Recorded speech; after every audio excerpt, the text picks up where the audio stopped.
uno de los crímenes más desconcertantes de España, el asesinato de Míriam Vallejo, la joven de 25 años atacada con una violencia inexplicable mientras paseaba a sus perros en Meco.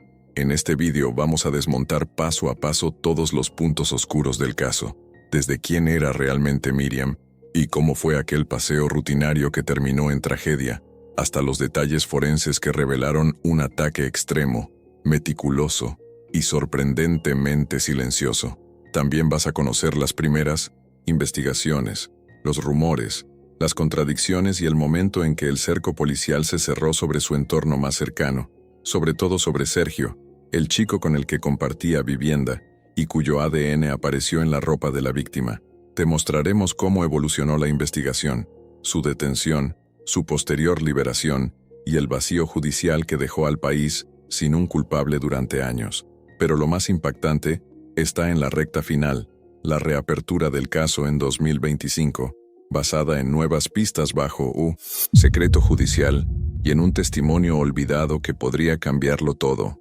Un grito en plural, una reconstrucción completa del crimen, la posibilidad de varios agresores y una pregunta que vuelve a abrir todas las heridas. ¿Quién atacó a Míriam? ¿Y por qué? Este video es una reconstrucción completa, profunda y cronológica de uno de los casos más complejos de la última década. Si creías conocer la historia, prepárate. Lo que vamos a revelar muestra que nada, absolutamente nada, estaba tan claro como parecía. El crimen de Meco, un caso que España creyó entender pero que hoy vuelve a abrirse como una herida que nunca terminó de cerrar. Era una noche gélida de enero cuando Míriam Vallejo, una joven de 25 años apasionada por los animales, salió de casa para dar un paseo con sus 4 perros. Minutos después, 2 jóvenes que caminaban por un descampado encontraron su cuerpo agonizando en un sendero oscuro, aislado y silencioso.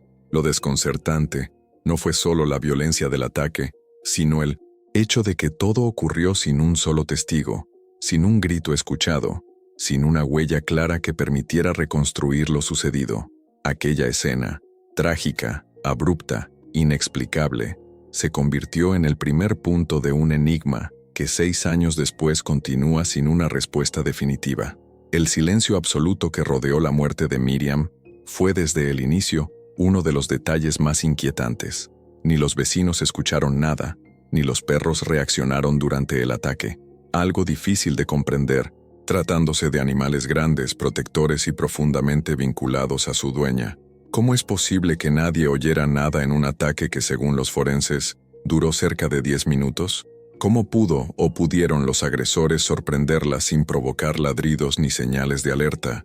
Esa ausencia de ruido, más que un simple dato, se transformó en la primera clave del caso.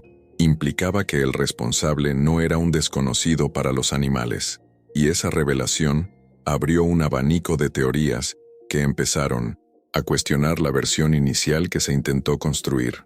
La precisión del ataque tampoco parecía propia de un acto impulsivo. Míriam recibió cerca de 90 puñaladas con 2 armas distintas, un nivel de violencia que sugería un componente emocional, una motivación dirigida, alguien que sabía exactamente por dónde interceptarla y en qué momento estaría sola.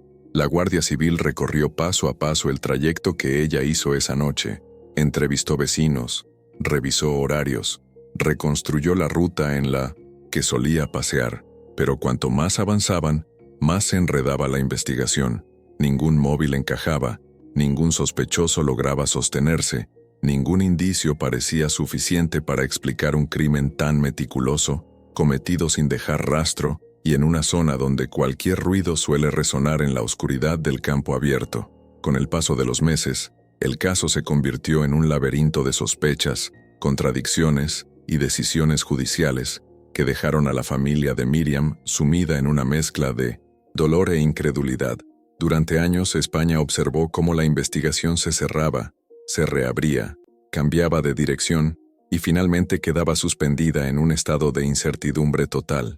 Pero en 2025, todo volvió a cambiar. Nuevas pruebas, aún bajo secreto, llevaron a la reapertura del expediente y a un giro inesperado que pone en duda buena parte de lo que se creyó saber.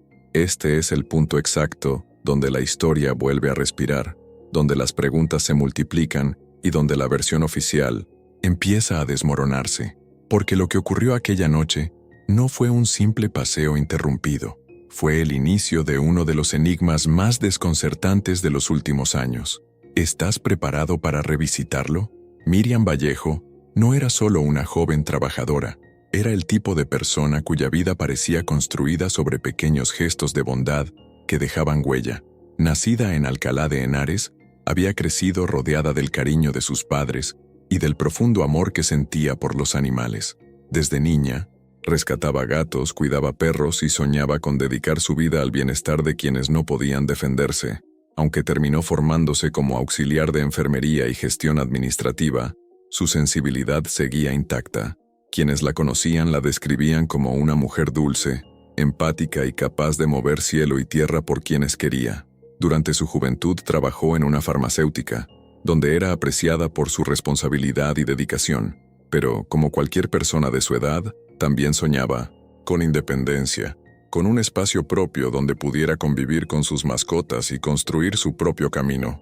Ese deseo de independencia la llevó a compartir casa con su amiga Celia, una joven con la que mantenía una relación muy cercana, casi de hermanas. Ambas tenían perros, y en la idea de vivir juntas encontraron una forma de ofrecer a los animales un hogar más amplio y cómodo. Poco después se unió a ellas Sergio, el novio de Celia, quien también necesitaba un lugar donde vivir. La convivencia, al menos al inicio, parecía funcional. 3 jóvenes trabajando, organizándose, compartiendo gastos y responsabilidades. La casa que alquilaron en Villanueva de la Torre era tranquila, rodeada de descampados y caminos rurales, donde Miriam encontraba el entorno perfecto para pasear a sus perros, desconectar del trabajo y disfrutar de la calma. Era un rincón sencillo, sin grandes sobresaltos, hasta que todo se torció. El 16 de enero de 2019, Miriam terminó su jornada laboral como cualquier otro día. A las 20:30 salió de casa con los 4 perros, 2 suyos y 2 de Celia, y comenzó su ruta habitual por los senderos de tierra que conectaban la urbanización con los campos abiertos. Llevaba puestos unos collares luminosos nuevos para probarlos con los animales, un detalle que llamó la atención después, al reconstruirse los últimos minutos de su vida. Durante los primeros metros coincidió con algunos vecinos que también paseaban a sus mascotas, intercambió palabras amables y continuó su camino hacia una zona menos transitada. Era un trayecto que conocía bien, un recorrido que hacía con frecuencia y en el que nunca había tenido sensación de peligro. Aproximadamente 20 minutos después de salir de casa, aquella rutina cotidiana se transformó en un vacío inexplicable.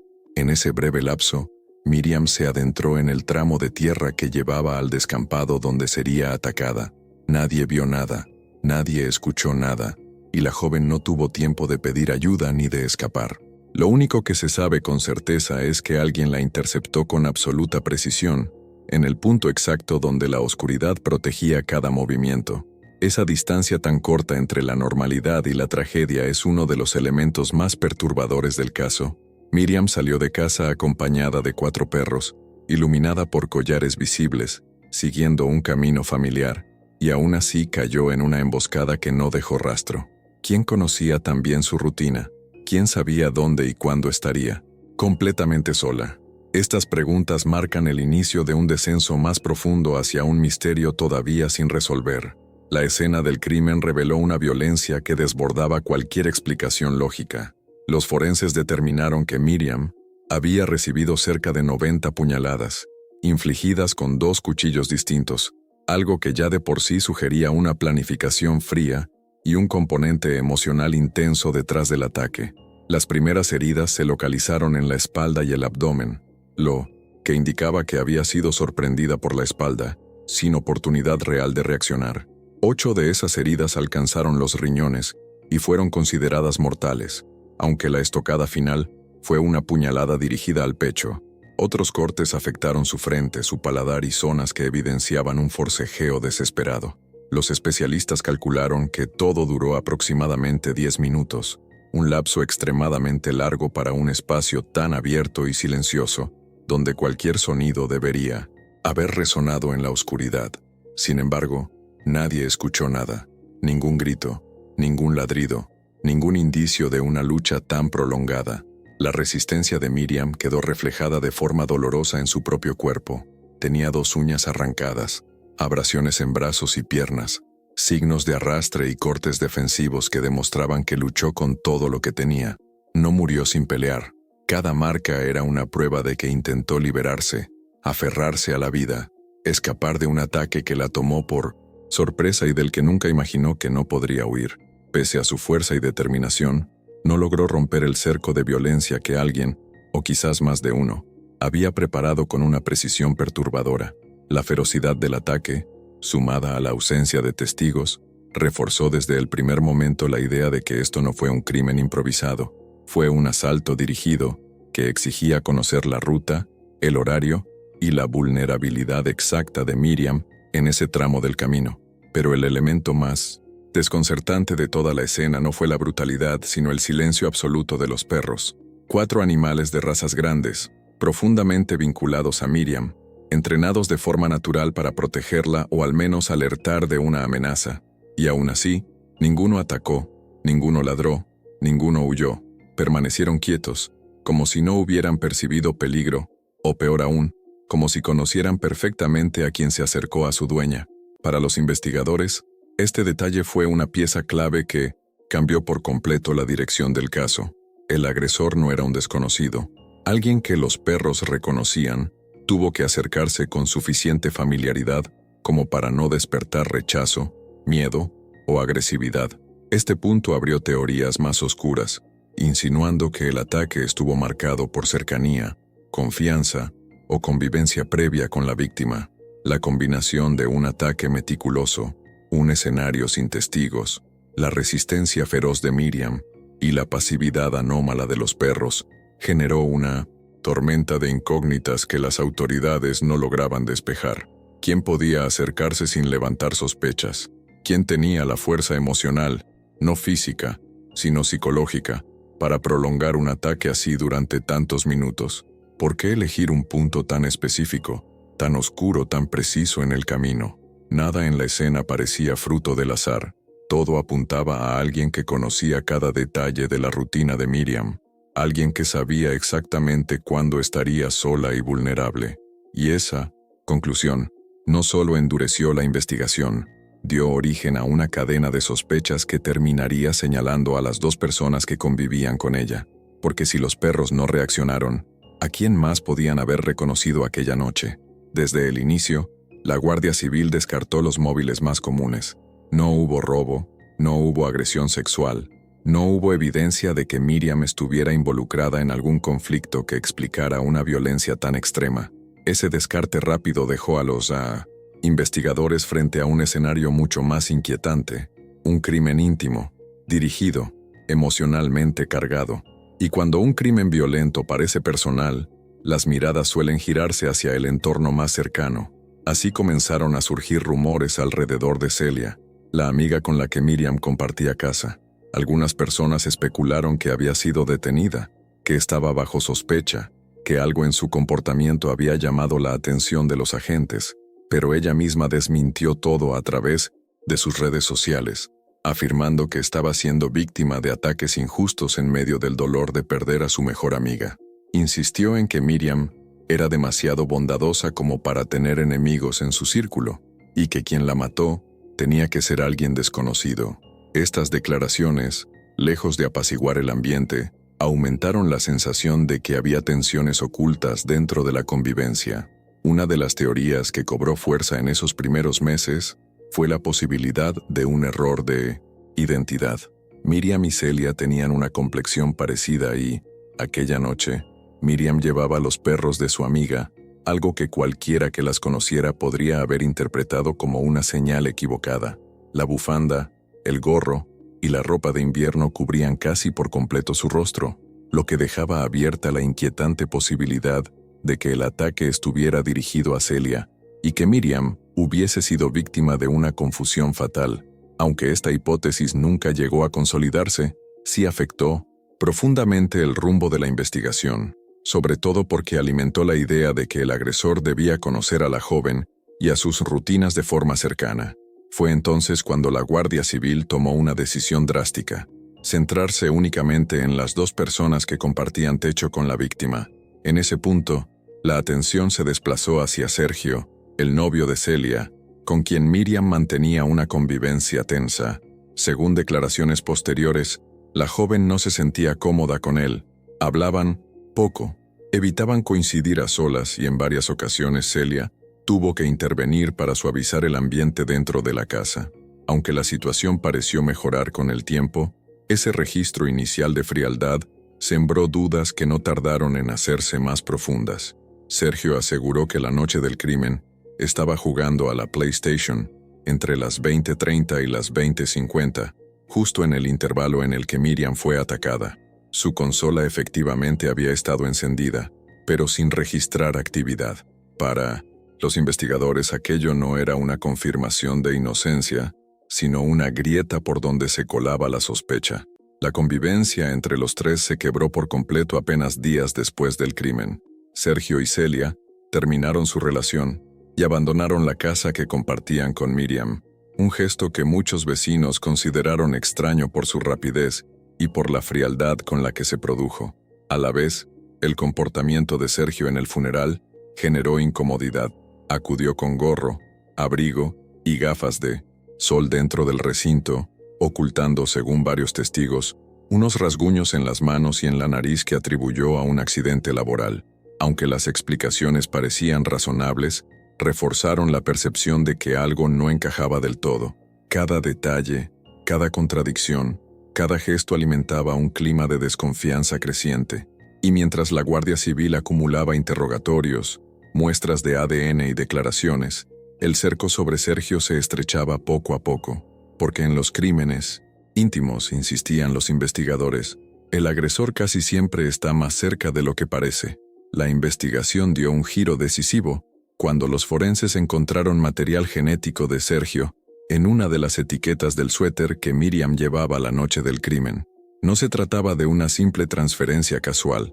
El ADN estaba justo en la zona posterior del cuello, el punto exacto donde, según los especialistas, alguien la habría sujetado por detrás para inmovilizarla. A ojos de los investigadores, aquello no era una coincidencia, sino un indicio claro de contacto físico directo durante el ataque. Sergio y su defensa lo atribuyeron a la convivencia diaria, al uso compartido de la lavadora y al tiempo que él pasaba en la casa. Pero para la Guardia Civil esa explicación no encajaba, porque, entre toda la ropa posible, su ADN aparecía precisamente en el lugar que correspondía al primer gesto del agresor. Esa pregunta se convirtió en la base de la acusación formal que llevó a 1900 su detención 7 meses después del crimen. Durante el registro en casa de sus padres, donde Sergio se había instalado tras dejar la vivienda compartida, los agentes incautaron su automóvil, ropa, dispositivos electrónicos e incluso un machete que llamó la atención inicialmente. Él afirmó que pertenecía a su abuelo y que solo lo usaba para pescar. Tras los análisis, quedó descartado como arma homicida, pero el hallazgo alimentó aún más el clima de sospecha alrededor de su figura.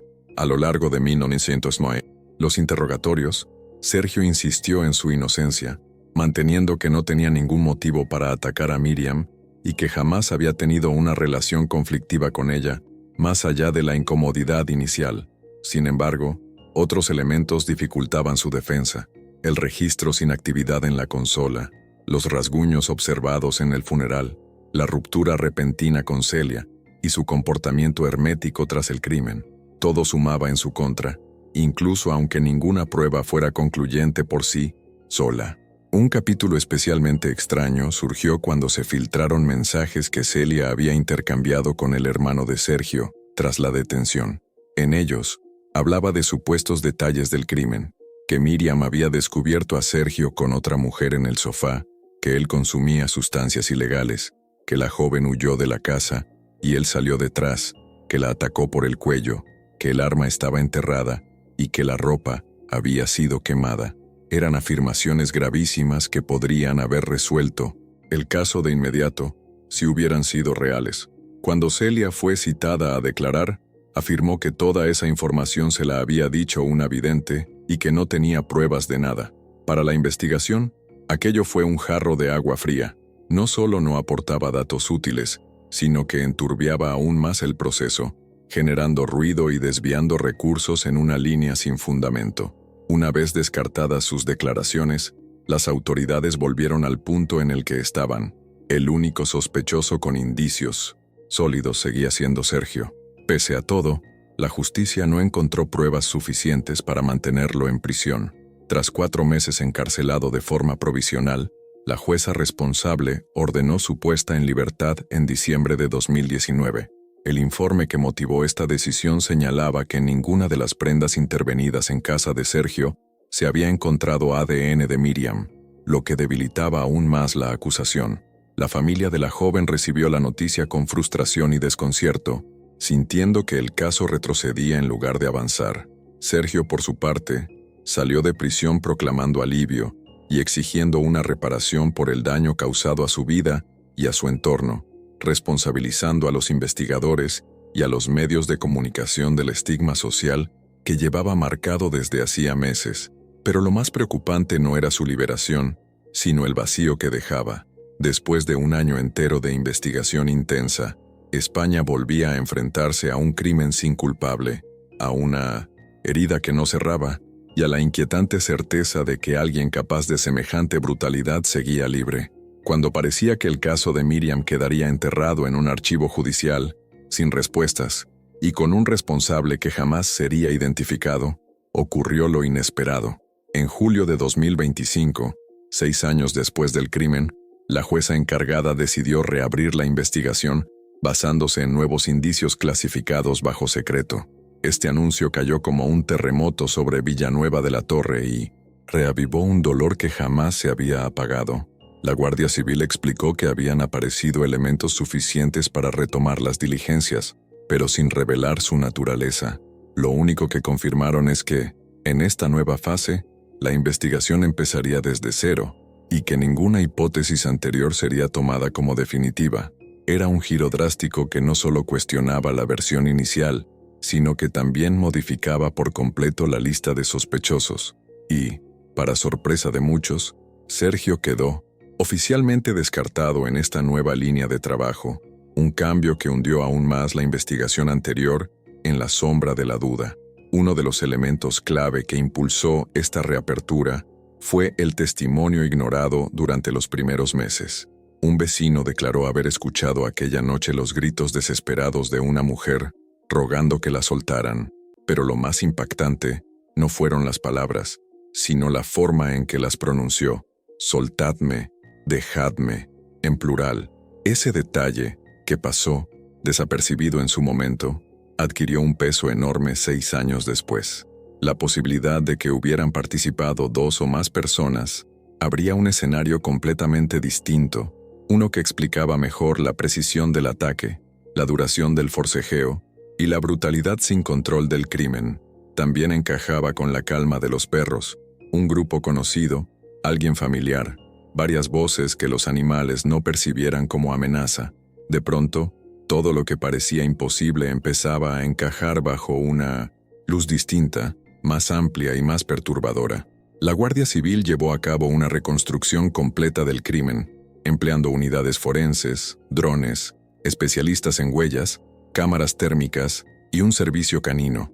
Una agente recreó el trayecto exacto que Miriam hizo aquella noche, acompañada de 4 perros similares a los suyos. En el mismo punto donde la joven fue atacada, la agente repitió en voz alta las palabras que supuestamente se escucharon aquella noche, intentando reproducir el ambiente sonoro y la distancia en la que el testigo se encontraba. El resultado fue revelador.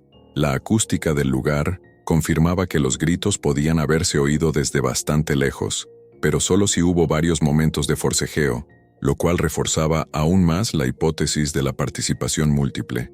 Esta recreación, grabada y analizada cuadro a cuadro, se convirtió en una de las piezas centrales de la nueva investigación, marcando una ruta completamente distinta y más compleja que la seguida hasta entonces. Mientras tanto, la familia de Miriam recibió la noticia de la reapertura del caso con una mezcla de esperanza y dolor. Esperanza, porque al fin existía la posibilidad real de que el crimen pudiera resolverse. Dolor, porque revivir cada paso, cada imagen, cada silencio de aquella noche reabría heridas que jamás habían sanado.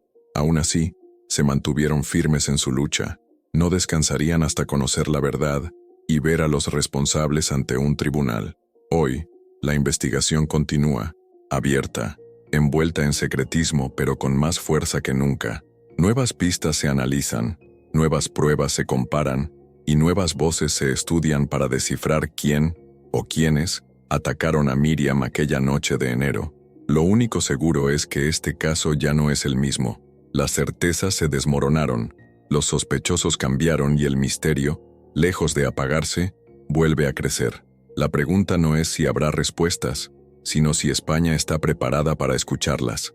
Hemos llegado al final de este caso, pero la historia de Miriam Vallejo sigue completamente abierta. 6 años después, aún no sabemos quién o quiénes la atacaron aquella noche fría de enero, ni qué motivó un nivel de violencia tan desmedido. La familia sigue luchando, la investigación continúa bajo secreto y cada nueva pista nos recuerda que este crimen no puede quedar en silencio. Lo que sí está claro es que alguien conoce la verdad, alguien estuvo allí y alguien sigue libre. Y mientras no haya justicia, el caso de Meco seguirá siendo una herida que España no puede ignorar. Ahora quiero saber tu opinión. ¿Crees que hubo más de un agresor? ¿Confías en que la reapertura del caso en 2025 traerá respuestas reales? Déjame tu teoría en los comentarios. Leo absolutamente todas y muchas ayudan a seguir profundizando en casos tan complejos como este. Si este vídeo te ha parecido esclarecedor, no olvides dejar tu like, porque ayuda muchísimo a que más personas puedan conocer la historia de Miriam. Y si quieres acompañarme en futuras investigaciones, suscríbete al canal y activa la campanita, así no te perderás ningún nuevo análisis. Gracias por llegar hasta aquí, gracias por mantener viva la memoria de Miriam. Nos vemos en el próximo caso, donde seguiremos buscando respuestas en los enigmas que otros prefieren dejar en la oscuridad.